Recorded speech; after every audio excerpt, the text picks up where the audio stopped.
Assalamualaikum warahmatullahi wabarakatuh. Perkenalkan, nama saya Fahrudin dengan NIM 858311185 OPBJJ Banjarmasin. Baik, di sini saya akan mempresentasikan tugas 3, yaitu filsafat ilmu dan isu kontemporer pendidikan dengan topik pilar-pilar pendidikan dan relevansinya di era digital. Baik, di sini saya akan membahasnya poin demi poin. Untuk poin pertama, yaitu makna pilar pendidikan. Apa itu pilar dalam pendidikan? Layaknya sebuah bangunan, pilar adalah dasar atau tiang penguat. Jika pilarnya rapuh, maka sistem pendidikan kita akan mudah goyah oleh perubahan zaman. Pilar bukan sekedar kurikulum teknis, melainkan pondasi nilai yang menopang seluruh proses belajar mengajar agar tetap memiliki arah dan tujuan yang jelas. Selanjutnya untuk poin kedua, yaitu prinsip dasar Bapak Ki Hajar Dewantara. Bicara soal pilar pendidikan Indonesia, kita tidak bisa lepas dari trilogi kepemimpinan Bapak Ki Hajar Dewantara, yaitu yang pertama Engarso Songtolodo, yaitu di depan pendidikan harus memberi teladan. Yang kedua Engmadyo Mangunkarso, yaitu di tengah pendidikan harus membangun kemauan dan semangat. Yang ketiga, Tutwori Handayani. Di belakang, pendidikan memberikan dorongan dan arahan. Nah, ketiga prinsip ini memposisikan guru bukan sebagai penguasa kelas, melainkan sebagai penuntun tumbuh kembangnya kodrat anak. Selanjutnya untuk poin ketiga, yaitu analisis relevansi dan tantangan era digital. Apakah prinsip ini masih relevan di era digital saat ini? Menurut saya sangat relevan. Dalam pembelajaran daring, peran Engarso Songtolodo bergeser pada keteladanan dalam beretika di ruang digital atau digital citizenship. Tantangannya adalah banyaknya disinformasi atau berita hoak yang sering terjadi. Maka disinilah guru perlu menjadi kompas atau penunjuk arah moral bagi anak.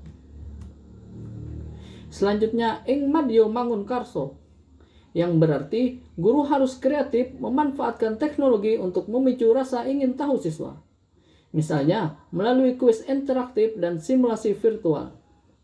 Jadi bukan hanya sekedar memberikan tugas melalui aplikasi WhatsApp saja.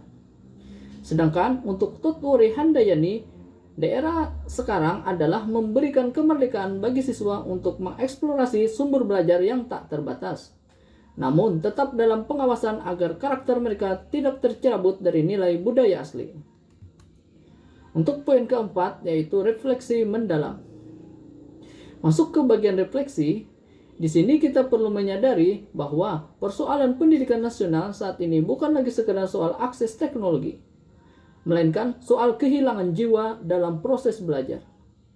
Di era algoritma ini, seringkali kita terjebak pada angka dan nilai administratif, sehingga melupakan hakikat pendidikan sebagai proses untuk memanusiakan manusia. Pilar Bapak Ki Hajar Dewantara hadir sebagai jawaban atas tantangan tersebut. Engarso Songtolodo mengingatkan kita bahwa di tengah banjir informasi, anak didik tidak butuh sekedar pemberi materi, tetapi butuh teladan hidup. Jika guru tidak hadir sebagai teladan moral di dunia digital, maka media sosial lah yang akan mengambil alih peran tersebut. Selain itu, Tutwori Handayani memberikan refleksi bahwa di era digital, pendidikan harus inklusif dan memerdekakan. Pendidikan tidak boleh lagi menyeragamkan kemampuan anak, melainkan harus mendukung keunikan setiap individu.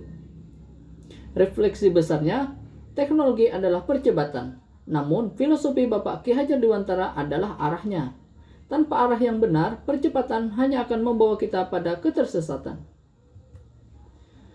Sebagai penutup, pilar pendidikan yang diwariskan oleh Bapak Ki Hajar Dewantara bukanlah peninggalan masa lalu yang sudah usang, melainkan sebuah teknologi spiritual yang melampaui zaman.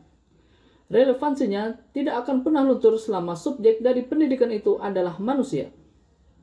Mari kita jadikan era digital ini sebagai momentum untuk memperkuat pondasi tersebut, bukan malah meruntuhkannya.